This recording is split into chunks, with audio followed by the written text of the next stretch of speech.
Saúde os irmãos no nome de Jesus. Eu quero trazer aqui uma palavra da parte de Deus para os irmãos.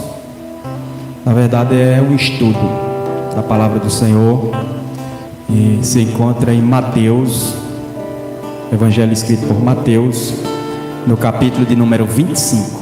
A gente vai estudar a palavra, nessa noite, no nome de Jesus.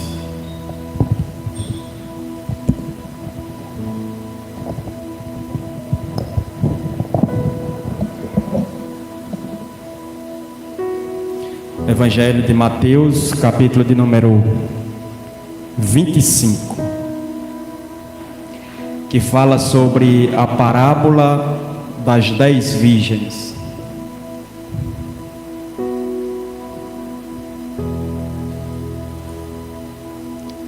Mateus 25, a partir do versículo 1, que fala sobre a parábola das 10 virgens. Diz assim o texto sagrado: Então o reino dos céus será semelhante a 10 virgens, que, pegando as suas lamparinas, saíram a encontrar-se com o noivo. 5 delas eram imprudentes e 5 prudentes. As imprudentes, ao pegar as suas lamparinas, não levaram óleo consigo, mas as prudentes, além das lamparinas, levaram o óleo nas vasilhas. E como o noivo estava demorando, todas ficaram sonolentas e adormeceram. À meia-noite ouviu-se um grito: Eis o noivo, saia ao encontro dele. Então todas aquelas virgens se levantaram e prepararam as suas lamparinas.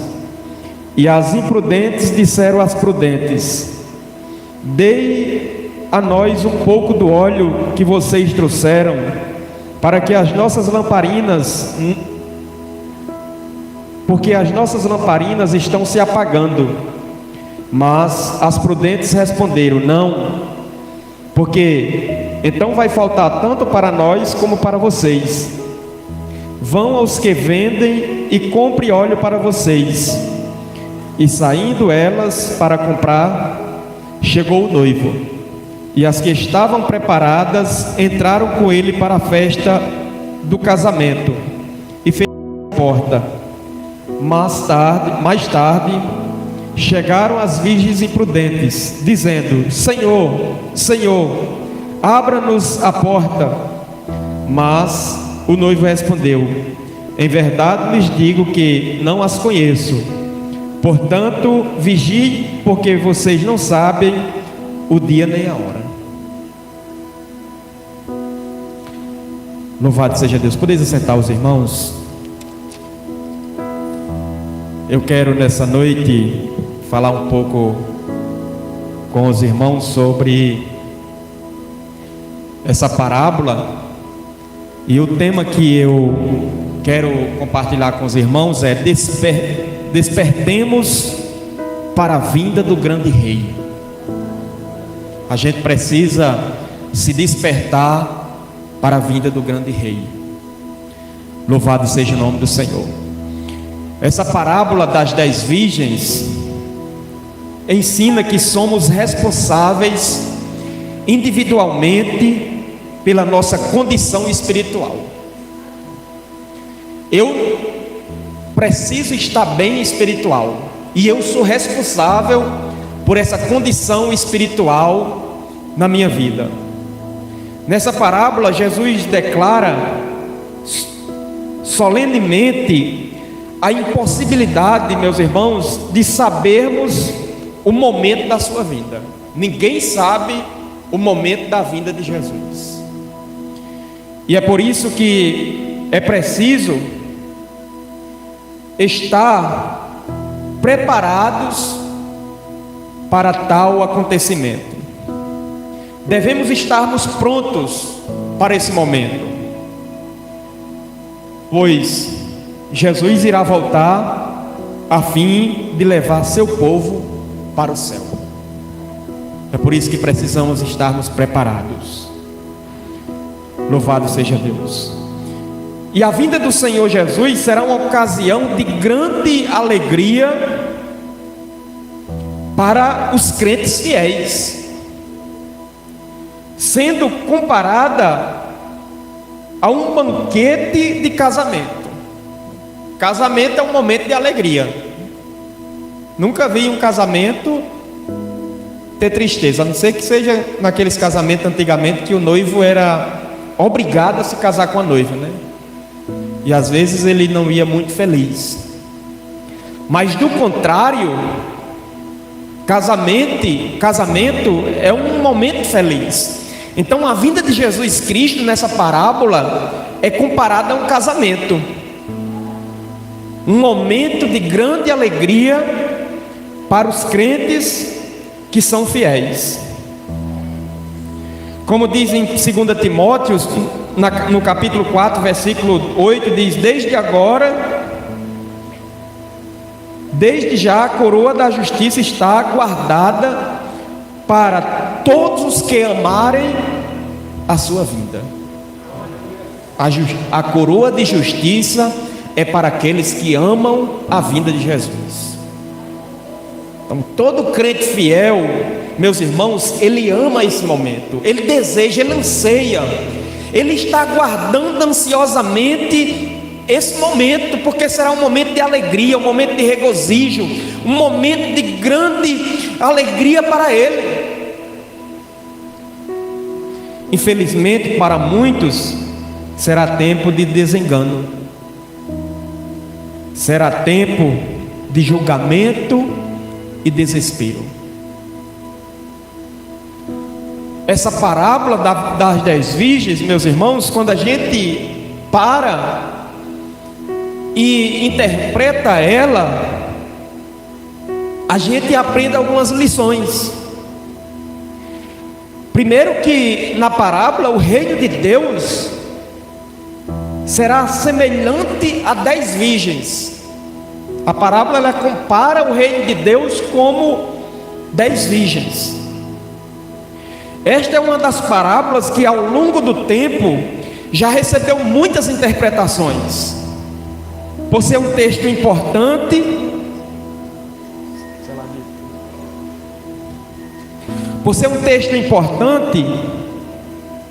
porém nada fácil de entender. Por quê? Das diversas vezes que encontramos em Mateus a expressão reino dos céus, essa é uma delas em que o sentido não se refere apenas ao reino trazido por Cristo, como a mensagem do Evangelho, mas sim um sinônimo de vida eterna. E esse sinônimo de vida eterna e de reino plenamente instaurado. E a palavra virgem significa que elas eram sábias, irrepreensíveis, simbolizando os crentes cuja vida exterior era sem qualquer mancha, pois os que seguem a Cristo são chamados de virgens. Então, meus irmãos, olha, ajuda aí o presbítero, aí, por favor.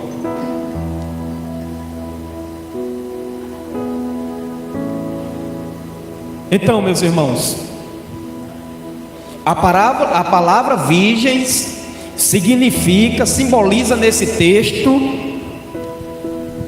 que aquelas mulheres eram sábias, irrepreensíveis, e simboliza os crentes cuja vida exterior era sem qualquer mancha, pois os que seguem a Cristo são chamados de virgens. Essa parábola, ela representa eu e você, que precisamos estarmos sem manchas, sábios, irrepreensíveis para a vinda de Jesus Cristo. Só que nessa parábola existem duas classes de virgens. A parábola fala que havia duas classes de virgens, ou seja, as prudentes e as loucas. Como já foi dito, as 5 virgens prudentes simbolizam os crentes fiéis, sinceros, constantes e santos. Essas mulheres sinceras carregavam um estoque, e um estoque de boas obras, quebrantamento, misericórdia. Isso alimentava a chama espiritual do amor que queimava em seus corações. Então elas tinham uma vida com Deus, elas tinham uma vida espiritual, elas zelavam dessa vida espiritual. Louvado seja Deus. Elas não andavam na escuridão do pecado, mas brilhava por onde quer que passavam. Brilhava por onde quer que passavam. E tal postura, meus irmãos, combina com o que Jesus ensinou sobre os salvos. Jesus disse que os salvos, eles devem ser luz do mundo. Já as outras 5 virgens, apesar de também serem religiosas, foram classificadas como loucas. Porque só ser religioso não adianta. Vir na igreja e a palavra entrar no ouvido e sair no outro, não adianta. Vir na igreja e não prestar o culto a Deus, não adianta. Vir na igreja e não ter reverência ao Senhor, não adianta. Essas 5 virgens imprudentes era desse jeito, meus irmãos. Chegava no culto, tanto fazia louvar como não, pregar como não, ouvir a palavra como não, tanto fazia. Não, eram religiosos, aprenderam a conviver naquele meio, mas não tinham uma vida de essência espiritual com Deus. Quando terminava o culto, não sabia o que tinha acontecido. As imprudentes, eles estavam dessa forma. Jesus classifica na parábola como loucas. Porque, meus irmãos, é a maior loucura do ser humano, é ele gastar a vida dele todinha na obra de Deus, na casa do Senhor, e no final ele recebeu o nome de louco, de louca. Ele perdeu a vida. Como diz em Apocalipse, quem é santo se santifique mais, quem é sujo que se suje mais. A gente precisa tomar uma posição espiritual nas nossas vidas e seguir ela com toda força, com todo amor, como diz o grande mandamento, o maior de todos: amar a Deus sobre todas as coisas.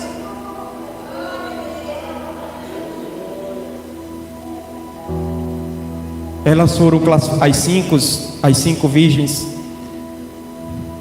As outras 5 virgens, elas foram classificadas como loucas. Pois, diferentemente das primeiras, que se aprovisionaram, que se prepararam, que estavam com, além das lâmpadas estar acesas, estavam com reservas. Essas daqui, elas não tinham reserva. Não tinha reserva. Confiava apenas na sua religiosidade. Achava que a religiosidade fosse suficiente para levá-los até o lugar onde o noivo estava. Que pensamento louco, meus irmãos. A pessoa achar que a religiosidade é suficiente para levar até Jesus. Tem que ter vida com Deus. Tem que fazer de Deus o seu companheiro inseparável. Tem que ter uma experiência pessoal, profunda, espiritual. Tem que ter reservas. Pastor, peraí, como é que... Me explica aí como a gente adquire essa reserva. Como é que a gente consegue essa reserva? O que vocês estão fazendo aqui hoje? Vindo ao culto, ouvir o ensinamento da palavra, louvar a Deus, ter constância. 1 Coríntios capítulo 15, versículo 58, o apóstolo Paulo diz: sede firmes e constantes, sempre abundantes na obra do Senhor, sabendo que o nosso trabalho não é vão no Senhor.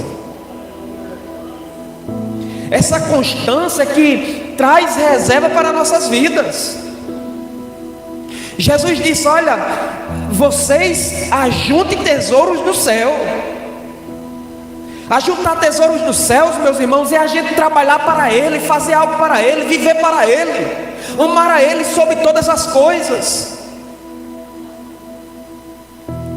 Confiar apenas na religiosidade não foi suficiente para levá-las até o lugar onde estava o noivo. No versículo 3, sentindo-se seguras, autossuficientes em sua santidade, acharam que a sua pureza bastava, mas isso impediu que elas carregassem o óleo da unção, compaixão, amor e vários outros ingredientes que são fundamentais para o desempenho, para o crescimento espiritual do crente. Louvado seja Deus. Olha, meus irmãos, não vamos ser autossuficientes. Não, mas eu racei, eu não vou para o culto de doutrina porque eu racei de tudo. Eu ouvi uma pessoa uma vez dizendo: eu não vou para a escola dominical porque eu já sei de tudo, preciso aprender não. Eu não vou para o culto de ensino porque eu já sei. Isso é pessoas que são autossuficientes, que confiam em si próprio. Meus irmãos, Jesus na parábola, Ele dá um nome a essas pessoas de loucos. Louvado seja Deus. As 5 loucas representam os crentes mornos, os nominais, sem a vestidura espiritual da justiça de Cristo. Já conheceu alguém que diz: eu sou crente? Ele morre dizendo que é crente, mas não vem a um culto de doutrina, não tem uma vida constante, uma comunhão com a igreja, ainda não tem uma vida espiritual ativa, é só no nome. É os mornos.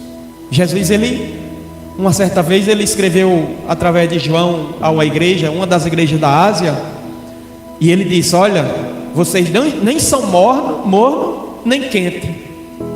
Aliás, nem são frio nem quente. Vocês estão mornos, e eu estou a ponto de vomitá-los da minha boca.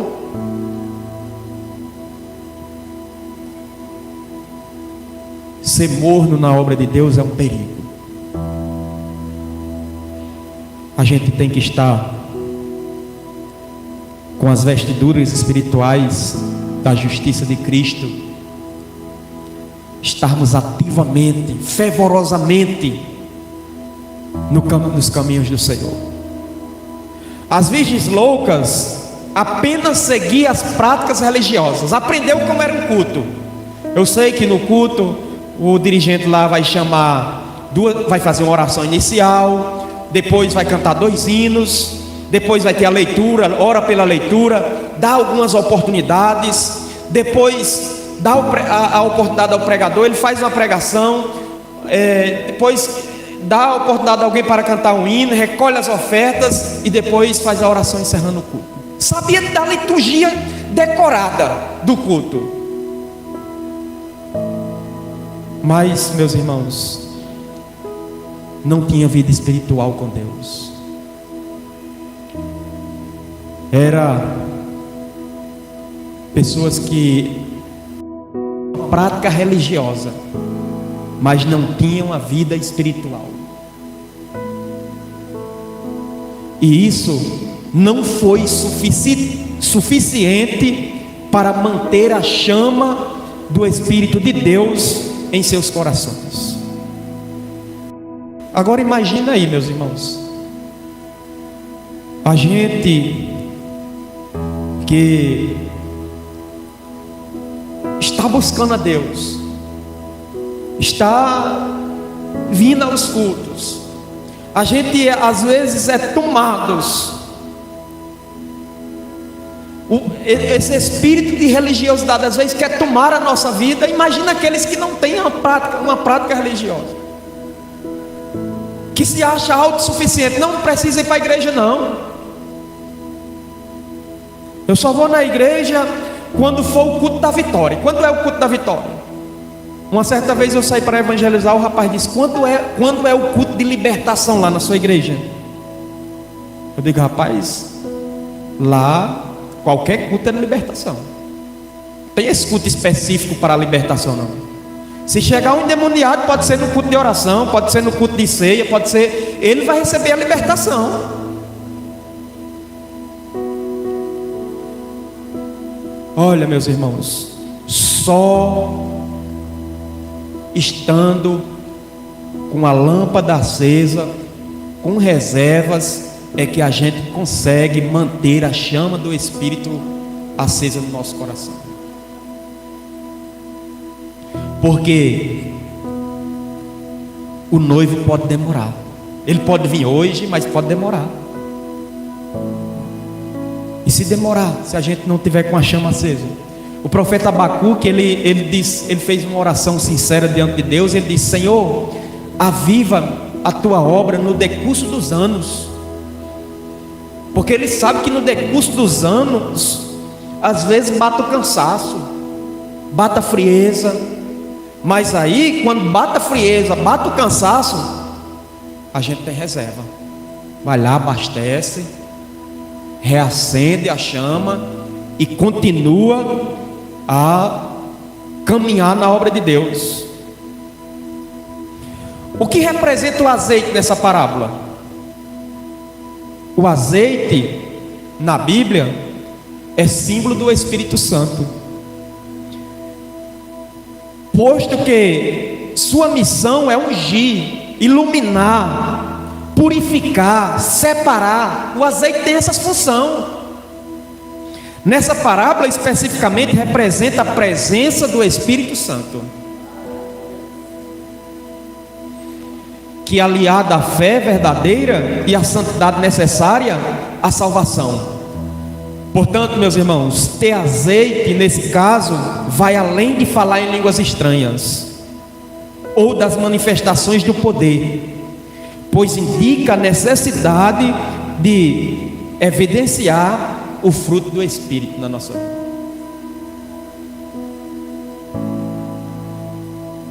E esse fruto do Espírito, quando ele se manifesta nas nossas vidas, é sinal de que ele está conosco.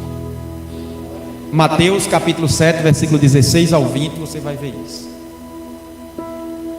A parábola também mostra, além de mostrar as duas classes de virgens, de mostrar que é necessário o azeite, a parábola também mostra a chegada do noivo.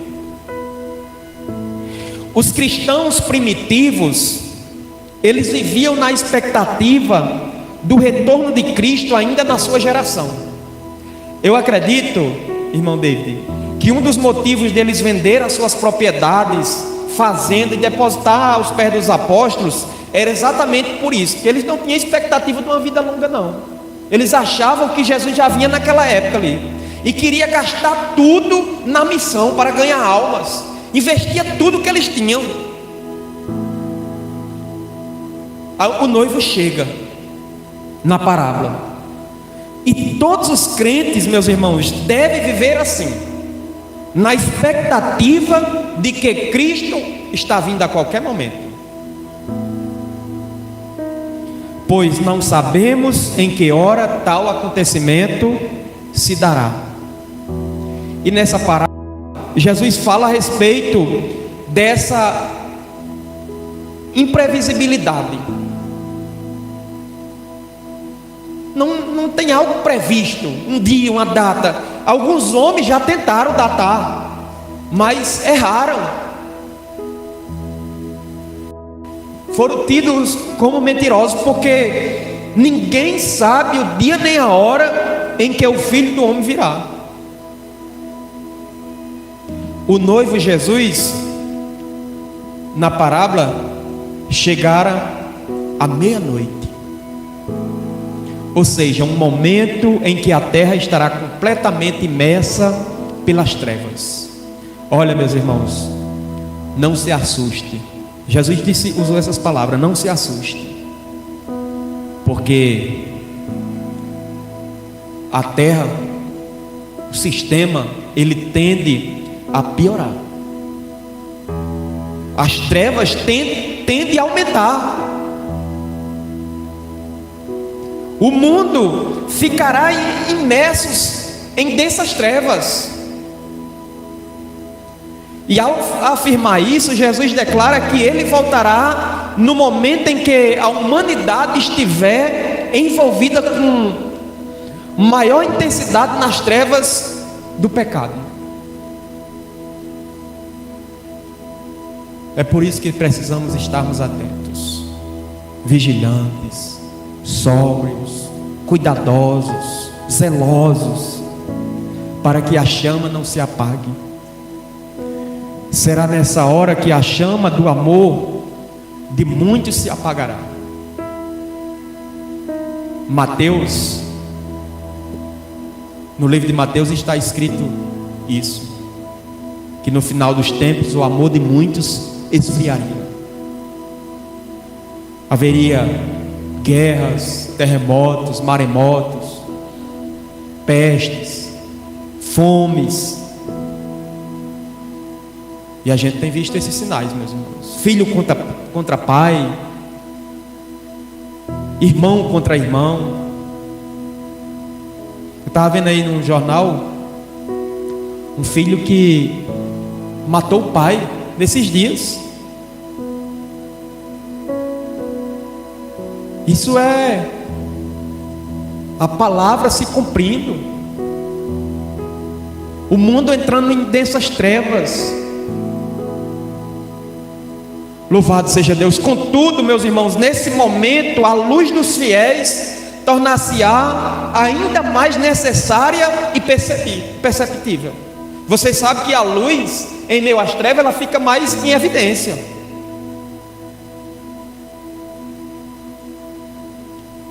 Louvado seja Deus.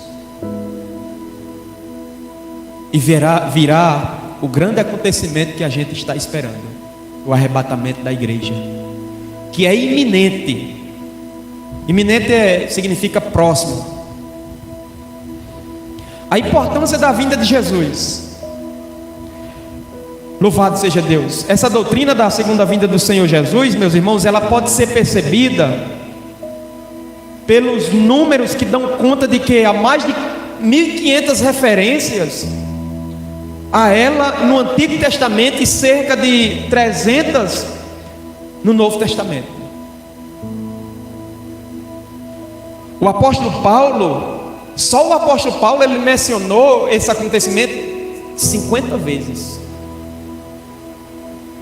Assim, a parábola das 10 virgens nos adverte sobre a necessidade de vivermos vigilantes. Ou seja, ele alerta para que deixemos, louvado seja Deus, para que não deixemos de amar o próximo. Ele nos alerta para que não deixemos a chama se apagar, para que estejamos atentos. Esteja alerta, louvado seja Deus, e chama a atenção para a obrigação de fazermos o bem e vivermos em santidade, e levarmos a mensagem do Evangelho ao número máximo de pessoas que a gente conseguir, para que as pessoas se reconciliem com Deus. Louvado seja Deus. Então, meus irmãos, olha, o arrebatamento da igreja, dentre muitas promessas feitas por Jesus, destaca-se este: Louvado seja Deus. E essa segunda vinda de Jesus a esse mundo será um evento que se dará em duas etapas. Na primeira etapa ou fase, Jesus virá secretamente, invisivelmente. Só os salvos verão. Louvado seja Deus. Nessa primeira fase, será composta pelos santos ressuscitados e nós, os vivos, transformados, como está escrito em Tessalonicenses, capítulo 4, versículo 16 e 17. Todos serão imediatamente transportados para os céus, para o encontro com o Senhor nos ares. Jesus virá sobre as nuvens. Os que estiverem mortos em Cristo ressuscitarão primeiro. Depois nós, os vivos, teremos nossos corpos transformados. Iremos ao encontro com o Senhor nos ares. Estaremos participando das bodas do Cordeiro. Louvado seja Deus. Olha, o arrebatamento terá lugar nas nuvens. Somente os salvos perceberão. Na segunda fase, Jesus voltará com a sua igreja glorificada, rodeada de glória e poder, descendo sobre o Monte das Oliveiras. Ou seja, virá publicamente, pois todo mundo, como diz o texto, todo olho verá.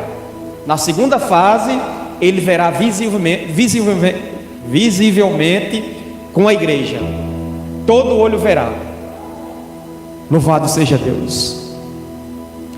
Claro, essa é uma visão que a nossa igreja defende, né? Que chama pré-tribulacionista. Acreditamos que Jesus virá antes da grande tribulação. A igreja não passará pela grande tribulação. A grande tribulação será um momento em que Deus irá tratar com o povo de Israel, com os judeus que não são crentes, né? Não aceitaram a Ele como Salvador, que ainda estão esperando, né? Ele, a volta do Messias, a vinda do Messias. Mas, espera ainda, Jesus virá. Pastor, o senhor falou aí que essa volta de Jesus terá duas fases. A primeira fase é para vir buscar a gente, nós, a igreja, tantos que morreram desde o início até agora, que aceitaram a Jesus como Salvador, os que estão vivos. A segunda fase, ele virá com a igreja, isso depois de 7 anos, né? Vai passar 7 anos lá nas bodas do Cordeiro, enquanto que aqui na terra a igreja estará, o povo estará na grande tribulação. Ele virá com a igreja buscar os que escaparam da grande tribulação. Mas quando se dará o arrebatamento? Entre as duas fases da vinda de Jesus, como eu falei, haverá um período de 7 anos, período que antecederá a ira de Deus. Apocalipse 3:10. A esse ensino bíblico escatológico a gente dá o nome de pré-tribulacionista, como falei. De acordo com o que foi ensinado na parábola das 10 virgens, meus irmãos, é inconcebível que Deus permita que os redimidos passem pela grande tribulação, que culminará com o derramamento da ira sobre a civilização pecadora. Então a parábola das 10 virgens explica isso, bem detalhado, né? As que estavam prudentes entraram para a festa de casamento, as bodas, enquanto que as imprudentes, as loucas, ficaram. Representando a vinda de Jesus, elas ficaram para a grande tribulação. Então, meus irmãos, elas foram surpreendidas com a vinda inesperada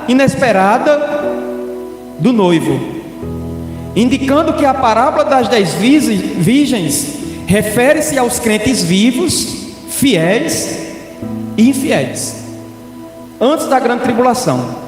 A chegada do noivo se deu repentinamente, assim como Jesus também voltará de forma inesperada. Quando elas pediram às virgens prudentes: me dê aí um pouquinho do vosso azeite, que as nossas lâmpadas estão se apagando. As prudentes disseram: não, se a gente der do nosso azeite a vocês, vão se apagar as nossas e as de vocês. Vá lá onde vende e compre. Quando elas foram se preparar, foi tarde demais. Então é necessário estar preparado. A gente não pode dizer: não, nesse ano ainda tem isso, tem aquilo que eu preciso participar. Tem pessoas que se programam, né? No começo do ano tem a festa de carnaval, eu me desvio ali aqueles 4 dias, pulo, depois dos 4 dias volto, peço perdão e continuo.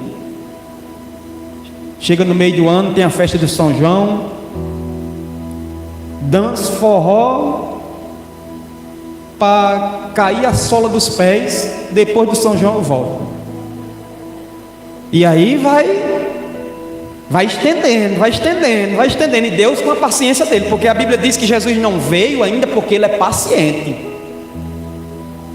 Ele está esperando que todos conheçam o Evangelho e cheguem ao pleno conhecimento da verdade. Tem que estar percebido, tem que renunciar. Se alguém quer seguir a Jesus Cristo, renuncia a si mesmo, pega a sua cruz e sigam. É renunciar dia após dia. Peraí, isso aqui é bom, mas o céu é melhor.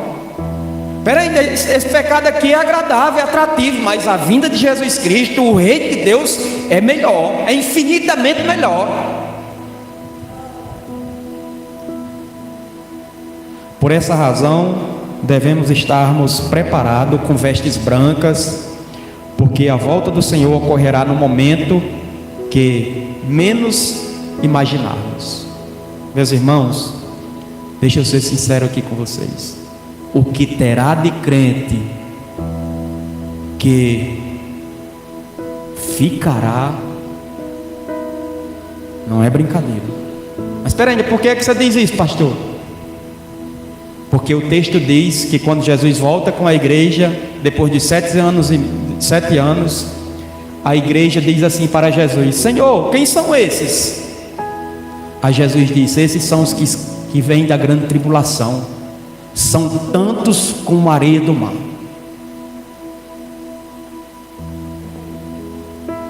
Estejamos apercebidos, meus irmãos. Precisamos, já estou terminando aqui o estudo, precisamos ter uma vida cheia do Espírito e de santidade, prontidão e santificação. A parábola das 10 virgens ressalta o valor de cada cristão estar pronto e com a vida santificada. A parábola ela quer passar essa mensagem para a gente, meus irmãos: o valor de cada crente, cada cristão estar pronto e com a vida santificada. Isto é, vivendo de forma separada das coisas profanas, consagrando a vida a uma única coisa: agradar o noivo, o Senhor Jesus. Os principais conceitos relacionados à santificação são a separação daquilo que é pecaminoso, por um lado, e por outro lado, a consagração àquilo que é justo, que está de acordo com a vontade de Deus. Para finalizar, estejamos cheios do Espírito Santo e com esse estilo de vida preparado, viver na plenitude do Espírito Santo, andando em santidade para com todos, no intuito de vivermos uma vida santa e cheia do Espírito Santo. Devemos quebrantar o coração, tornando-o completamente consagrado, dedicando a Deus e ao seu trabalho, à sua obra. Teve um período da vida do salmista Davi, para concluir aqui, meus irmãos, só testemunhar aqui. teve um período da vida do salmista Davi, do rei, que ele cometeu um equívoco, os irmãos conhecem,